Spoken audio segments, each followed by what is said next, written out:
Hello, everybody. Welcome to the Ring Ramble podcast. My name is V, and today I'm doing this recap by myself. There will be 2 uploads today, as you can probably see or maybe notice. I wanted to record the Crown Jewel immediately after I saw it, and I honestly forgot to record this one. So there's gonna be 2 videos for today. The recap of the week, which is this one, and the other upload would be the Crown Jewel analysis, I guess. So we're gonna be covering a Raw that was just kind of meh as per usual. They're not very good.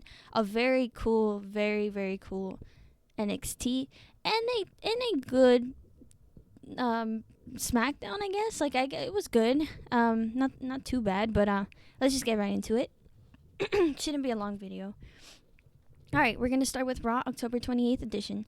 Jey Uso came in to say that the Bloodline cost him the IC title, the Intercontinental title. So I cost them their tag team championships last week against the Motor City Machine Guns. Oh, sorry. Okay, there's only one us I want to talk to, he says. Jimmy Uso makes his way. Jimmy gives his thanks to Jey for last week on SmackDown because they needed to be together to take down Solo's Bloodline because we are the ones. That's Jey basically was like, we ain't the ones though. Jey said half a year ago at WrestleMania, fighting each other was the last time they have seen each other. A lot has happened since then. Now no one gets confused about the 2 of them anymore. They are now their own person. Jey said that they are nobody's side piece, but when they are together, they are Jimmy and Jey, different people, but also just as the Usos. Jimmy says he's fine with it, but he's got to come through and squash the beef that he's got with Roman on Friday. Jey says, I'll be there. Tama Tonga, Tongaloa, jump them, with Solo ordering Jacob also to attack. Both Usos are getting beat up. Jacob placed a chair on Jey's head, ready to slam into Jey, and Jey throws a chair at Jacob. This was the same move that took out Jimmy Uso some time ago by Tama Tonga. But both brothers end up taking out the Bloodline from the ring, and then security comes. Okay, there is something I will say. I think by this time that this Raw had come out, on the WWE social media, they had already posted the Crown Jewel promotional for a match with the Usos, Roman versus the Bloodline. And it made no sense, the timing. I'm very curious as to why. I know that this SmackDown was pre-filmed, but I'm really curious as to why they would do that, considering that by that time, Jey hasn't squashed the beef. And, I mean, they're literally saying to do so on SmackDown. And, they posted it ahead of time. It just made no sense. Like, the timeline made no sense. It got a lot of people confused in the comments, for sure. So I thought it was a little bit weird. And I wonder if it was just a PR mistake or something, but they left it up, so I don't know. Adam Pearce is on the phone yelling at Nick Aldis for allowing the Bloodline to come into Raw, not just Jimmy, which I'm like, that's ironic because you can't control your own brand. And he basically told Nick that he needs to get a control of his brand, which is ironic.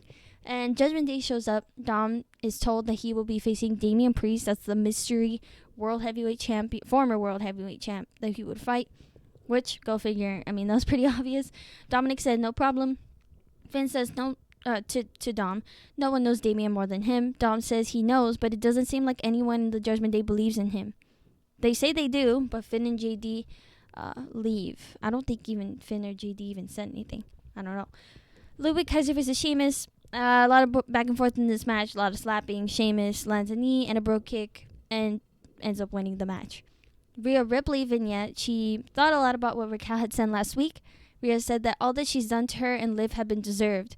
Rhea said at the end of the day, she only wants her women's world championship, and she would have to be killed to be stopped, which is something that she said quite a lot in her fight for that championship. Jimmy and Jey Uso are walking backstage together when they walk into Sami Zayn cross their paths, and he wants to talk alone without Jimmy to Jey. Jey asks for a minute from Jimmy, and Sami says he's confused that Jey is cool with Jimmy and attempting to squash the beef with Roman after everything that they've done to him. Jey said Solo's worse though. Sami said Solo wasn't the one who hurt Jey and himself for all those years. He doesn't need to get involved into this fight anymore. Jey said Sami wouldn't understand because he's not family. And Sammy looked kind of hurt, which I get it, but also it's true though. He's not like, you know, yeah. Gunther vignette, he just talks about Cody Rhodes and how he's a gutless golden boy of the brand. Addressing their match at Crown Jewel, he told Cody that he will realize that he's a secondary champion to him, something that he said quite a lot in the past weeks. Zelina Vega versus Ivy Nile, sorry. And Zelina posed with the push Zelina sign, which I agree. She should be pushed. She is great on the mic, and she is a pretty good wrestler, so definitely push her more.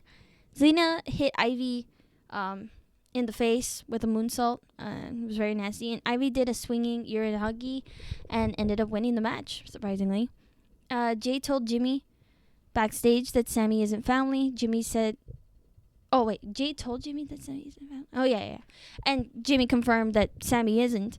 Jay said he stepped up when Jimmy wasn't there, though. Sammy did. And Jay looks upset, telling Sammy all that he told him earlier. Seth Rollins comes in to say that Bronson Reed is a monster and he's on the hunt. Seth said that Bronson has unlocked a side of him that he had left locked away for a long time. Bronson is reminding Seth of what he is capable of, and he kind of likes it. Bronson appears on the Jumbotron to tell Seth that he promised Adam Pearce he wouldn't go into the arena to cause chaos, but if Seth is hunting him down, then he's right here outside in the parking lot. Seth says, "Don't move," and Adam Pearce begs Seth not to go over there. Security attempts to break them up, but to no avail. Seth curb stomps Bronson on the hood of a car, and Seth tells the camera that was just a little taste, but Bronson easily gets up, and Bronson started beating up security and threw a trash can at Seth. And he carried Seth pushed Seth into this empty truck thing. And, like the back of a truck, big semi-truck. And he did the Death Valley driver from there onto tables below, onto Seth. And Bronson got up like nothing. And Pierce called for medical for Seth. Yeah, it was cool. It was a very cool segment. I mean, honestly, a lot of Bronson Reed segments are very cool, and I already knew that, but I'm glad he's getting the attention he deserves. And I'm going to speak of this recap as if I don't know what happened at Crown Jewel, even though I do.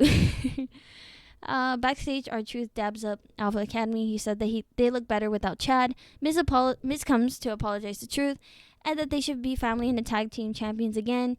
He needs them more than ever, and Truth accepts assisting the Miz. But Truth slapped the Miz and said, "Good luck with the Wyatts," basically rejecting to help him. He tricked him. And I think that is well-deserved because there was no reason for him to shun Truth away. And obviously, they want to go with the theme of how the Wyatts kind of single in on one person who kind of is a little defenseless. But he has like a team to back him up, so it's kind of the same. It's like the exact same storyline between the Wyatts and Chad Gable and his the Creeds and all that, and the American Made. That's the name. Okay, this is the triple threat match, number one contender for a shot against Finn and JD for the World Tag Team titles. It was between the LWO, Rey Mysterio and Dragon Lee versus the War Raiders versus the New Day. Dragon Lee was doing very well in this match. I noticed that whenever he's in the ring for a while, a lot of the crowd chants, "This is awesome. He's really great." Lee and Ray did a Hurricanrana and Powerbomb together at the same time. And Xavier didn't help out Kofi, instead foolishly charging for Rey Mysterio and flying out into ringside instead. When Chad Gable... when Rey Mysterio was going to complete his 619, once he bounced to the opposite rope, Chad Gable grabbed his leg and attacked him with the ankle lock at ringside, preventing the LWO's win. The War Raiders did a clothesline German suplex for the win. I'm really glad. It was predictable, but I'm really glad that the War Raiders won because, look, this is no shade to the New Day. I just don't think they have it anymore. They haven't had it for a long time. Obviously, that's kind of like the storyline that they haven't won anything in a long time. And I think a separation is probably needed. Like this whole Xavier leaving kind of thing. I like it. I just think it's better for the both of them. Kofi is just great on his own. And you know, the War Raiders are a legitimate tag team. The LWO's Rey Mysterio and Dragon Lee, they're singles guys that are thrown together. I like actual tag teams are getting these chances. Because, like, also, our tag team champions are JD, McDonough, and Finn Balor, who are singles guys thrown together. So, I like it this way. Miz is speaking to Adam Pearce backstage about getting security after Truth slapped him and the Final Testament has been stalking him, and the Wyatt Six. That's when the Final Testament show up. Karrion has a plan for the Miz to help him find Bo Dallas and ask why he's sticking his nose in the Final Testament's business. And if he doesn't do that, he will break Miz's legs. And Miz is speechless. I'm glad that there's something going on for the Final Testament. I really like Karrion Kross. He's very underrated. Jay backstage asks Jimmy if he has spoke to Sammy. And Jimmy points and sees Sammy speaking with Solo. Jimmy said, "I told you, family is all we got." Part of me was kind of like, maybe they would, like, maybe Sammy would join them, but then I'm kind of like, at the same time, it just doesn't make sense because Sammy's whole thing is, like, to not be manipulated anymore, and I don't think he would be manipulated again, because it would just seem very foolish of him to do that. So, despite, the differences he has with Roman and Jimmy, I guess, yeah, he's most likely going to pick the good side. Damian Priest versus Dominic Mysterio. This was the main event. Damian basically dominated at the beginning of the match. That's very typical of his matches. Dom, you suck chants, and we want mommy chants. The crowd was very boring, I must say. They were very dead in there. Like, they did not care about much of what was going on. Didn't really cheer for anybody. Like, they did not care about Zelina and Ivy Nile very much. I mean, like, no, not a very exciting crowd. Liv Morgan was distracting the ref. JD and Finn attack Damian. Damian uses his babyface power, hitting everyone with the chair. Raquel pulls Carlito out to save him from being hit by the chair more by Damian, and Dom rolls up Damian to actually win this match. Damian grabs Dom before he can leave and gives him the Razor's Edge and also hits him with the chair.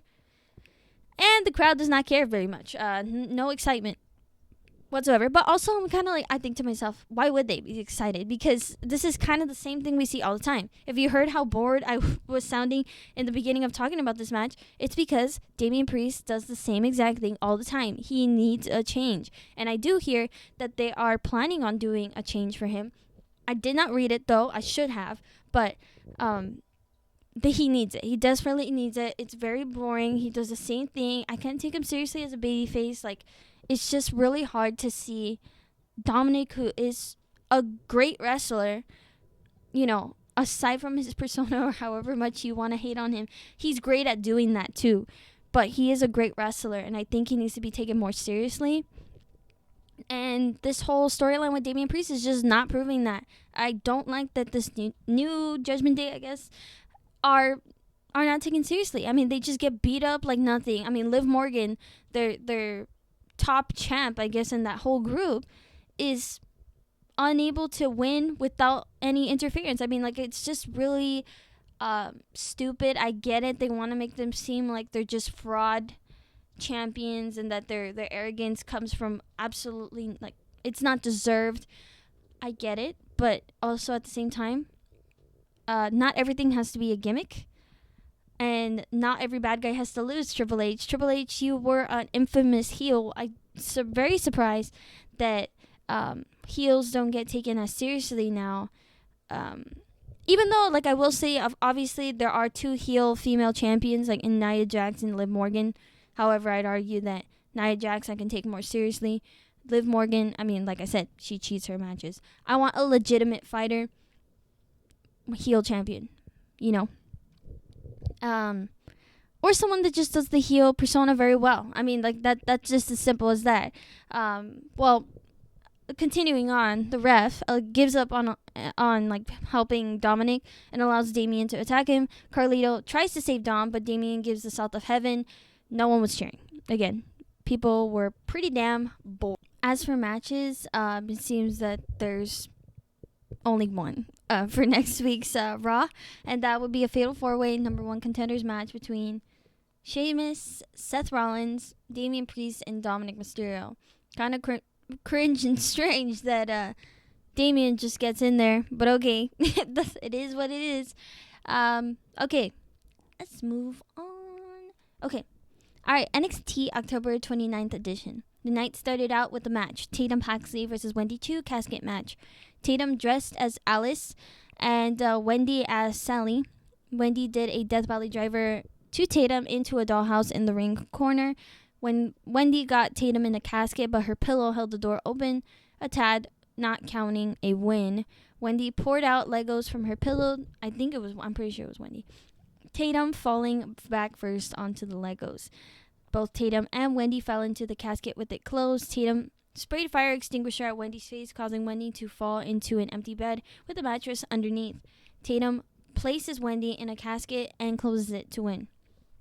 Pretty cool. All right. Trick Williams goes to the ring and he mentions Halloween Havoc, and having beat Ethan Page, he still has felt a lot of pain from that match, but he didn't expect Ridge Holland to jump him after that match.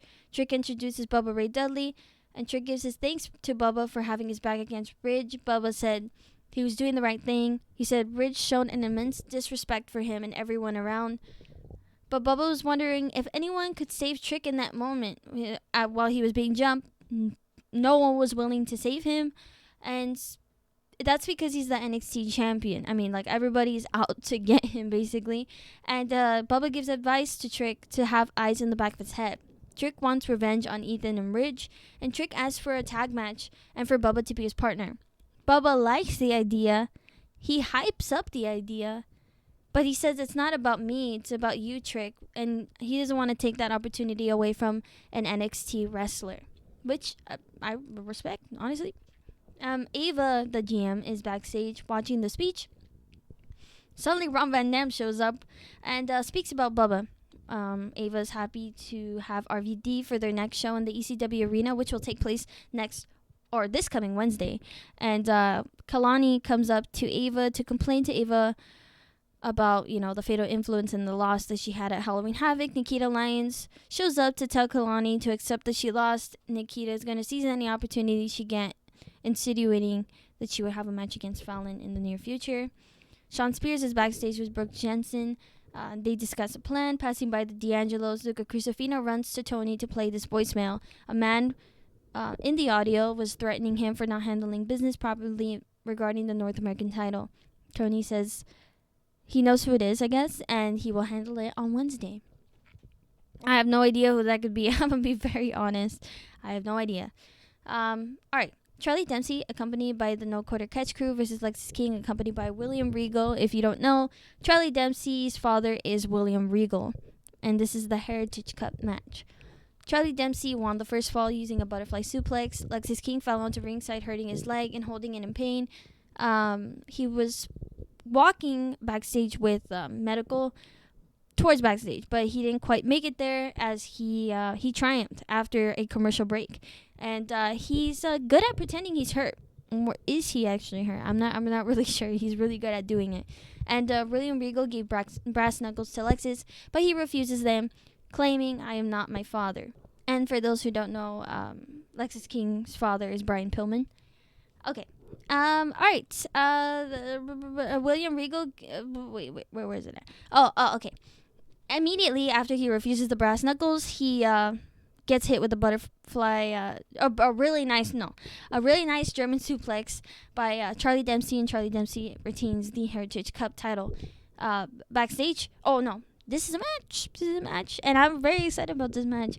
Brinley Reese is in the ring to face Zarya, who we've been talking about for the past month, I believe, in her debut match. This is her debut match in NXT. Her theme is okay, but Zarya hyperextended Brinley's double-jointed arm and popped it inward with someone yelling, "Leave her alone," in the crowd. It just looks hyperextended because she's double-jointed, but it makes a cool effect. She gave a good spear, followed by an F5, and ended up winning that match pretty quickly. Fallon Henley and the rest of Fatal Influence came in from the audience to tell Zarya that she shouldn't mess with the Fatal Influence. Roxanne Perez came out with Cora Jade to introduce Zarya to the NXT Women's Division. Kalani Jordan ran in to help Zarya. Julia and Stephanie Vaquer came in to assist. And I was so excited about this. Jordan Grace came in to even the odds against the Fatal Influence. And Cora, Jade, and Roxanne, all women begin fighting, and Zarya and Jordan throw out Roxanne onto the Fatal Influence and Cora. That was very cool.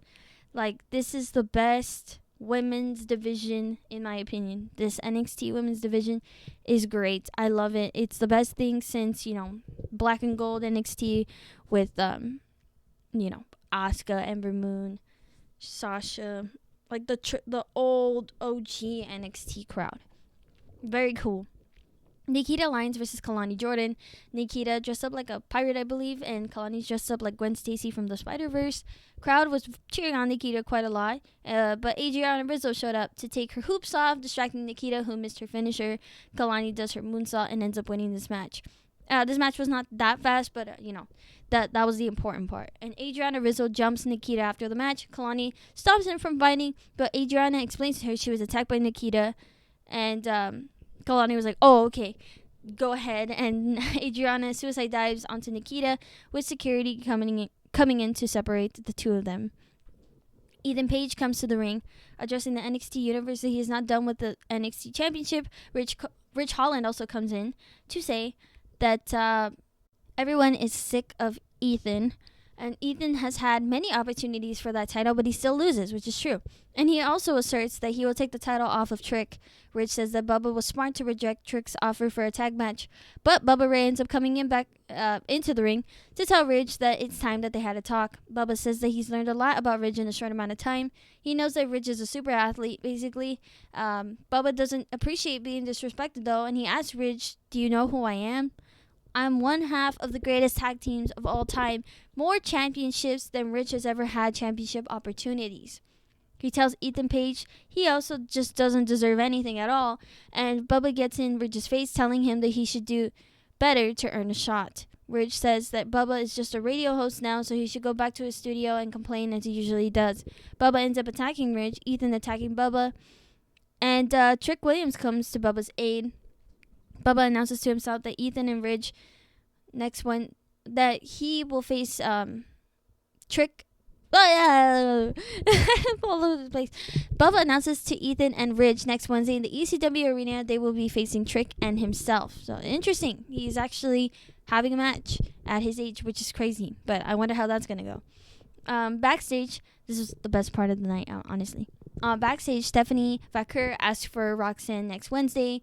Julia wants Cora Jade, and Zarya wants all of the Fatal Influence, but Jordan was like, do you want help with that? I got you. And then Kalani's like, okay, whatever, I just want Fallon Henley.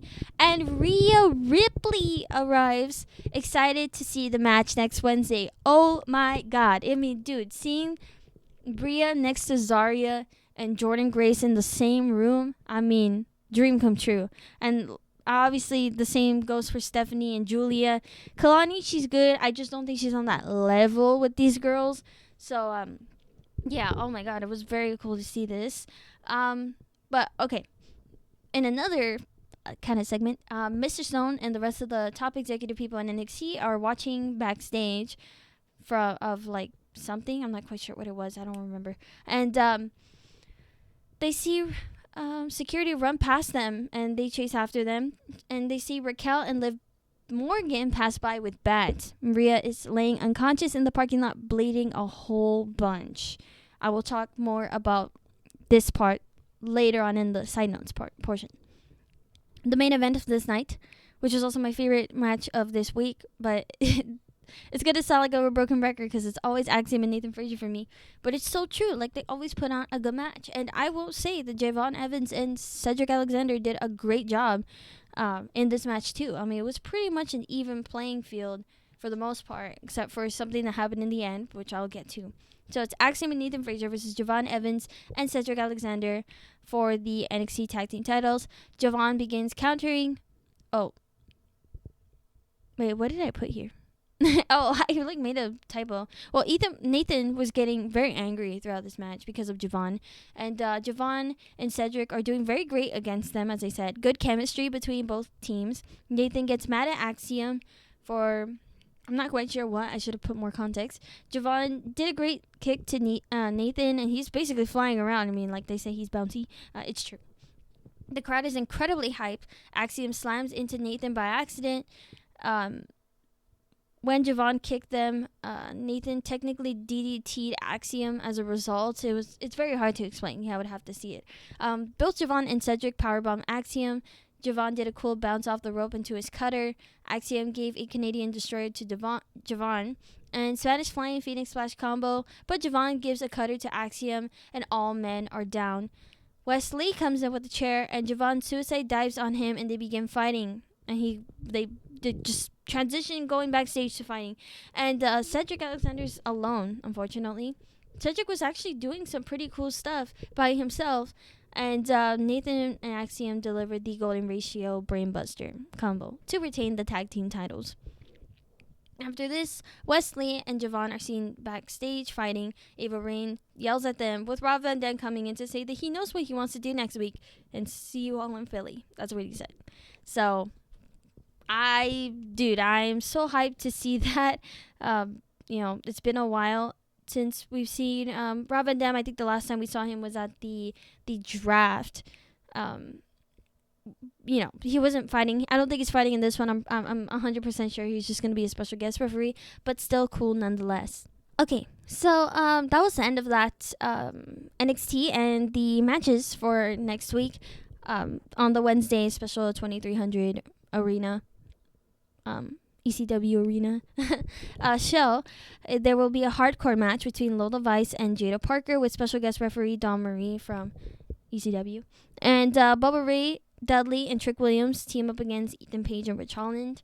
And this is the most exciting one. I'm really hyped for this 10-woman tag team match. And it will be the team will be Julia, Stephanie Vaquer, Zaria, Kalani Jordan, and Jordan Grace against Roxanne Perez, Cora Jade, Fallon Henley, Jasmine Nix, and GC Jane. I mean, it's pretty obvious who we all want to win here.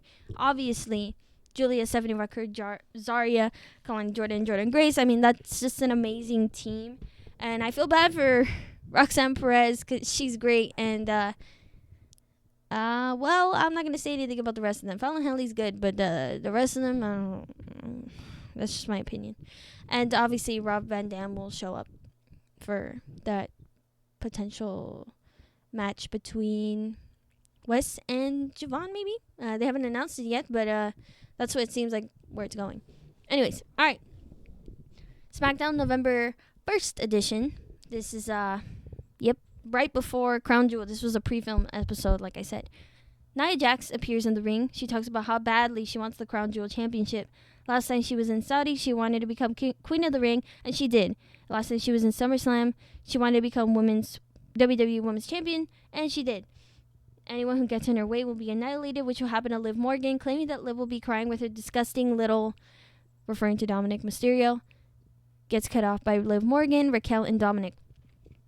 Liv says Nia Jax is not special and mentioned how she came out of King of the Ring successful as well, retiring Becky Lynch thanks to Dom. Liv says that she's been holding her title longer than Nia ever had, or so far has, and Liv also knows what it takes to beat Nia. Last time they fought, Liv managed to win, so it's no doubt that she will become the first women's Crown Jewel champion.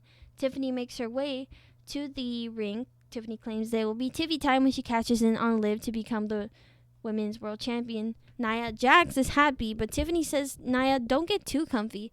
Nia looks very upset. Liv says that Nia is in trouble if, her own best friend wants to, dethrone her, I guess.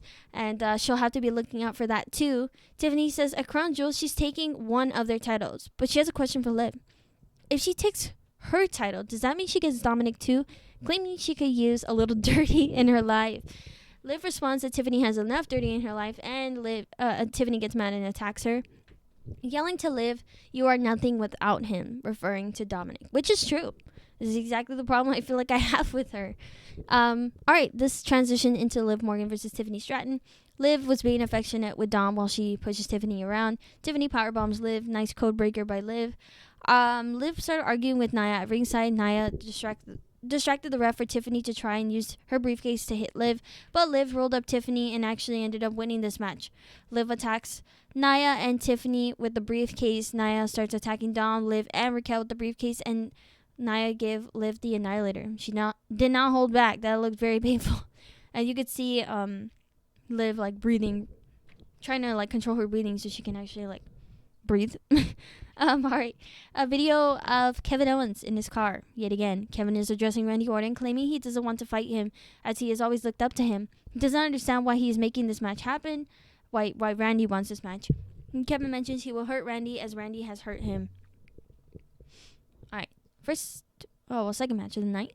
Street Profits versus Pretty Deadly. Pretty Deadly were preaching and handing their musical to Lin-Manuel Miranda in the crowd, which I thought was really cool. I'm a big Hamilton fan, so it was pretty cool to see that. And Montez did a very great flip over Pretty Deadly. I mean, he's very athletic in order to tag Angelo Dawkins.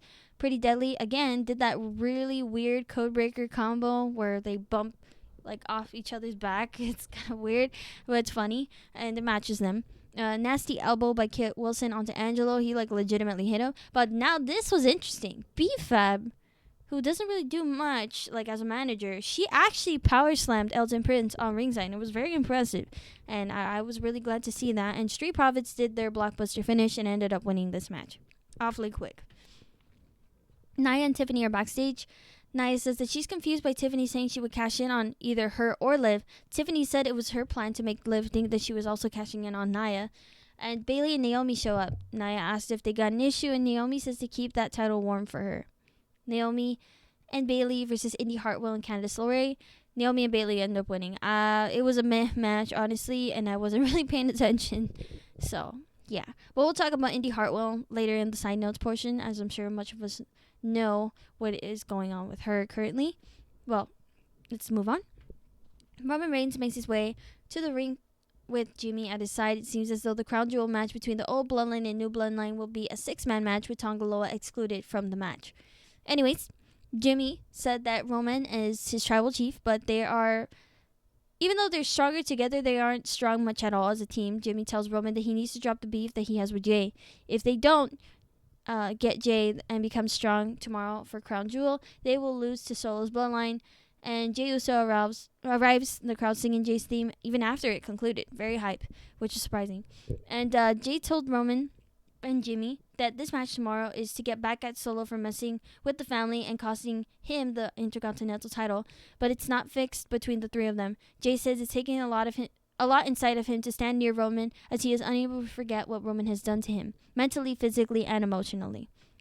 Yet he shows up because that's what family does. Jay said that Roman's his equal now. All three of them are equals, and Jay asked Roman to act like his cousin and not the tribal chief, and then he has no problem seeing Roman tomorrow at Crown Jewel. Roman says yeet, Jimmy holds up the 1, Jay holds up the 1, and finally Roman holds up the 1. Very important to know the whole equals thing, because that becomes a big factor in the match at Crown Jewel. Backstage, the Motor City Machine Guns are being interviewed, and they're asked about their goal for the tag team division before they can actually respond. A-Town Down Under interrupt, claiming that they respect their careers and want them to visit the Grayson Waller Effect, and the Motor City Machine Guns accept. This was a very good match. I mean, honestly, it was really hard to choose between the Axiom and Nathan Frazier one to this one, because this was a great match of the week. But it was Io Sky versus Piper Niven versus Lash Legend versus Bianca Belair. Lash Legend attempted to lift up Piper Niven, which was very impressive, but Piper responded by lifting Lash. Bianca tried to splash over the rope, but was caught and thrown by Lash and Piper. Lash and Piper began working together against Bianca and Io. Very nasty Meteora by Io to Lash, and a very nasty chokeslam by Lash onto Io. Lash and Piper start arguing over who gets the pin. Bianca attacks both women, and Lash and Piper hold Bianca on their shoulders. Io coming back in to kick all women down from the top rope. And where am I? Oh, Bianca power bombs Piper, who held Io. Lash gives her lash extension to Bianca, but Chelsea Green interfered. Jakara nastily slams Chelsea's head to the ground, and Kairi also attacked Jakara, who prevails. Jade Cargill kicks Jakara down, and Lash hits Jade very hard with what I'm not really sure what kind of move it was, but Piper dominated all women in the ring at one time, and Jade came in the ring facing off with Lash Legend, and Kairi and Jakara attacked Cargill. Bianca gets Lash with the KOD position that she actually struggles to deliver, because Lash is a very tall woman, and she's also bigger too, so I can imagine it was much heavier and harder because she was tall. And but Io gives her moonsault to Bianca, who rolled out, and Io ends up pinning Lash and actually wins the match, which I thought, this is perfect foreshadowing for Crown Jewel, because I really want Damage Control to win. But, do you know? I don't know. Watch my video. And, alright, next. Cody is backstage getting ready, and Randy asks Cody if he's feeling good. Cody asks that after Randy is done with Kevin, he wants a piece saved for him. Randy says he's not sure there will be any left of Kevin after he's done with him. And Cody said that he's not sure what to do. Randy says that he's sure that he will figure it out. Alright, Andrade and Carmelo and LA Knight vignette. Andrade, in his portion, he addressed Carmelo. He said that he feels calm. He feels calm that he has an opportunity to beat Carmelo and LA Knight and then become the U.S. champion. Carmelo, he basically insinuates that he will pin both LA Knight and Andrade at the same time because he is like that. And LA Knight said that the odds may be stacked against him, but he doesn't regret interfering in their 7th match, and he will still be the U.S. champion. Next was the Solo and Bloodline vignette. Solo says that he will face the 3 men who think that he is the bad guy. Solo said he sought family that loved him and would never let him down, unlike Roman and the Usos. They were never there to help him, and he's not the bad guy because of that. He's the tribal chief, and in the Crown Jewel, Roman and the Usos will acknowledge him. Last match, main event match, was Gunther and Ludwig Kaiser versus Cody Rhodes and Randy Orton. Gunther and Ludwig are just beating down Cody a bunch, and of course, Cody's gonna build up his babyface moment. Randy lands an RKO on Gunther. Cody is unable to do the crossroads once, might I add, and Cody and Randy win. As they celebrate, Kevin Owens comes in with a chair to attack Randy. Gunther attacks Cody with a sleeper, and the security flood in, struggling to stop the sleeper. Cody begins to fade. And I'm going to be honest, I don't know what the match card is. I don't think they've announced literally anything yet. So, probably the Grayson Waller effect. That's like the only thing I can think of with the Motor City Machine Gun. That's basically it. I don't know. So let's just move right on to the side notes portion. And all right, the first side note, I guess, is the most emergent of them all, is that 3 WWE stars are leaving the WWE. Baron Corbin, Indy Hartwell, and Tegan Knox are leaving the WWE. Indy and Tegan got released while Corbin was informed that his contract was expiring and they were not intending to re-sign him. And a couple statements from them online. Corbin tweeted that that's all she wrote, folks. It's been real, and I appreciate everyone who supported me. Which I was the most surprised, honestly, about this one. Baron Corbin has been doing some good for the company, or doing some good for Apollo Crews. Makes me very worried about Apollo Crews' position in the near future, because he was kind of in the realm of like Corbin and helping other people look good, and I really don't want him to be released. He's great. Indy Hartwell, she tweeted, "Don't cry because it's over, smile because it happened." Also, she made it seem as if she didn't even know that she was getting released. So, yeah, there's that. It was very complicated, very weird. Tegan Knox, she wrote, "Some things are just out of your control, and you can only do as much as you can. Let's clear up one thing, though. I'm ready. I've been ready. I've just have to show people what they've missed," end quote. Like, it's very hard. It's very hard to tell that. I've made some comments about Tegan Knox before. I don't know if I said it on the channel. I know I've said it to my dad, but she's just not it. And you know what? I'm gonna cut her some slack because WWE wants things to be a certain way. There's probably a style that she has that they don't really like or don't permit so much. So you know what? It might just be that. But from what I have seen, I don't think she's very great. Unfortunately for her, I believe it was her first ever NXT match against Rhea Ripley. It was, and she did a suicide dive, and she ended up tearing her ACL right on the spot, which was very crazy. And I think she's also suffered another injury. She's very accident prone, which is also not a very good thing as well. Yeah, out of everybody, though, Indy Hartwell's release was the most unexpected. I mean, she was the one out of everybody who kind of had the most going for her, but not really at the same time. She was also NXT champion for a while, and she no one beat her I believe no one beat her, and she just they vacated the title because they moved her up to the main roster. Very interesting. It seems like a lot of staff like really felt that it's like I've read it online, but staff felt that she was really coming into her own and actually like doing really well as of lately. I mean, she's been progressing, but it was very unexpected for her to actually have been released. It's very crazy. I was even surprised. So yeah. All right. Second side note is people are upset at Samantha Irving's behavior online. I think it's pretty stupid as well, what she's been doing. But Samantha Irving, if you don't know, she had basically quit, I guess, the WWE. She did not want to do announcing anymore. She wanted to pursue a singing career. Prior to even understanding that she wanted to do a singing career, a lot of people had speculation that she would go to AEW, considering that Ricochet made his move to AEW, and that is her fiance. But it doesn't seem like she has intentions to join AEW. As I said, she wanted to be a singer.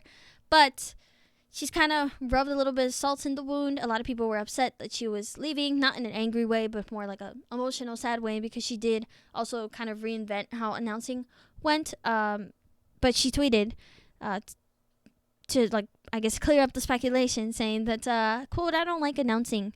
I'm very serious. Announcing was only supposed to be my way in. I wanted to manage, but become a general manager one day. But WWE saw no future in me besides the announcer. I love watching the action, but I don't love being an announcer," end quote. I mean, I know this is a channel for me to share my opinion. I just think it's very foolish of her to think, who is she going to manage, firstly? I don't see her becoming GM whatsoever. I mean, I didn't see Ava become GM, but things happen, and that she did. So, I mean, I just don't see it. I don't get it. And she was pretty good at the announcing, and that was a lot of attention. She got a lot of attention from that. I mean, no announcer in the past has gotten that much attention, as she has. I mean, like, the significant social media attention. I mean, like, it's very unique. For her circumstance. I mean, there was so many videos of her when she, like, for example, I think it was Money in the Bank when Ricochet fought Logan Paul.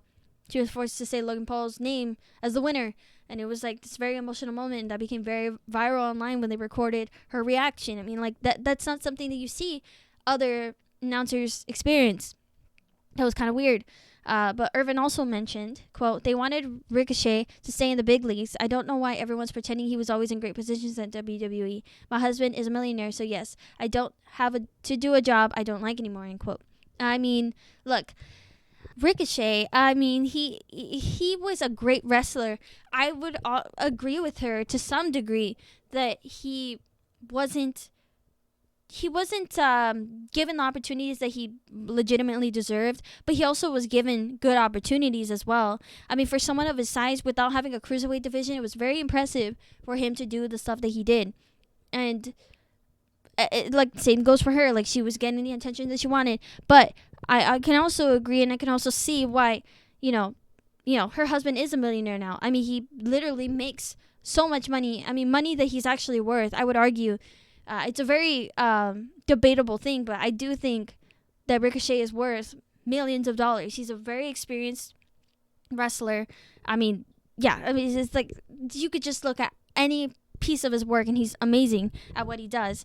And you know what? If he has to play in empty arenas, then he's going to do it. It's easier that way.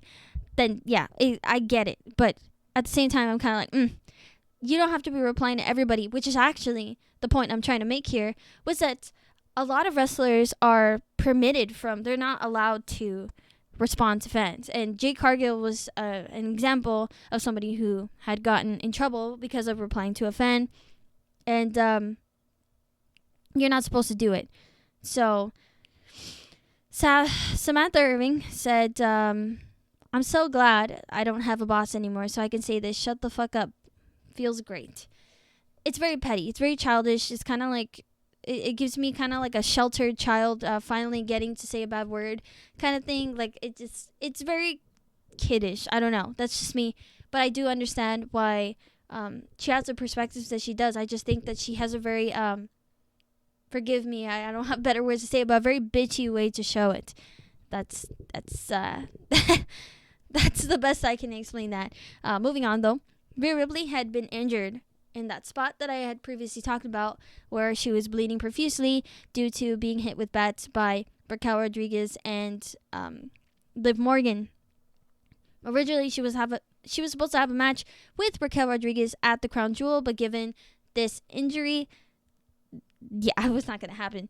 She actually got a fractured orbital bone, right orbital bone, which is basically the bone on top of your eyeball. And it was it was broken off.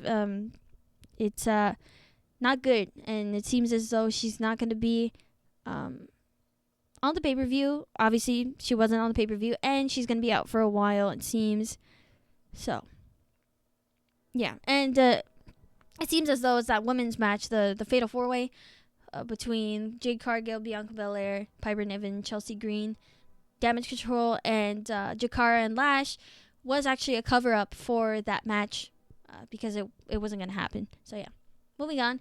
Bobby Lashley actually debuted in AEW. He showed up after a match between Swerve Strickland and Shelton Benjamin. After the match, MVP called out someone on his phone, and lights went out for a half second, and when they came back on, music hit, and Bobby Lashley showed up to make his debut, and Lashley hugged MVP and then attacked Strickland.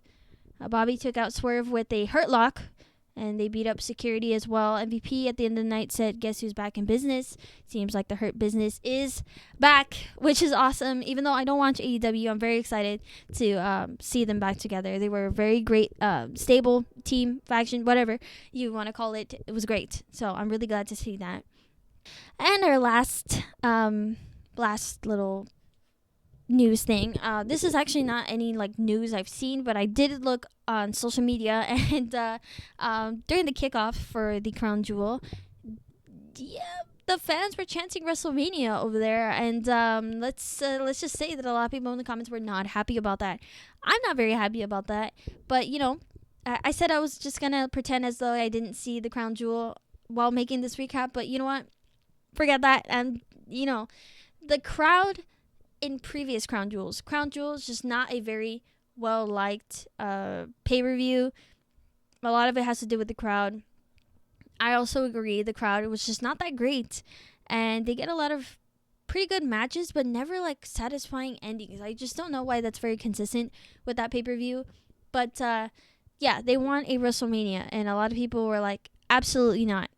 And Triple H actually had a very smart response where he was asked if he would do WrestleMania in Saudi, but he he pretended to act a little dumb there and said that WrestleMania is happening in Vegas, to basically avoid him asking again, I suppose, because the guy didn't ask again. I'm glad, because no one wants that. The crowd in Crown Jewel, in this Crown Jewel, was they were very hype, and they were honestly copying a lot of the chants that the French were doing. I feel like there was a little bit of a nudge there, for the crowd to act a little more excited so they can get the WrestleMania that they want over there. That's just my speculation. I just don't know why they would suddenly be acting like France. I think France deserves the WrestleMania. I think Mexico deserves a WrestleMania. And honestly, the UK. I know John Cena has been wanting the UK WrestleMania. Unfortunately for him, that's where he wanted to retire, in a UK WrestleMania, but it doesn't seem like that's going to happen. It's going to be in Las Vegas. So, yep. Don't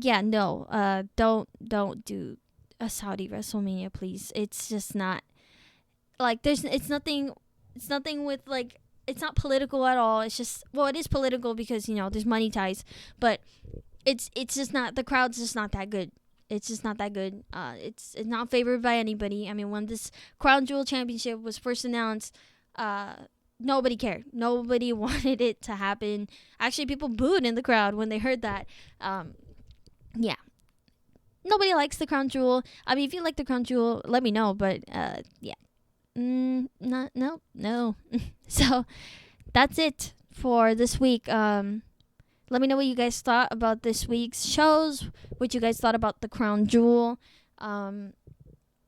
and subscribe. I've never even said that before, but if you like this, I do a lot of videos like this. I'm trying to make them shorter, and I'm also going to be adding more short form videos that are not necessarily recaps, but they are about different subjects outside of the WWE or in the WWE, honing in on usually like one wrestler or one topic or hot take. Yeah, anything like that. So, yeah, look out for those. And, yeah, I'll see you guys soon. So, bye-bye.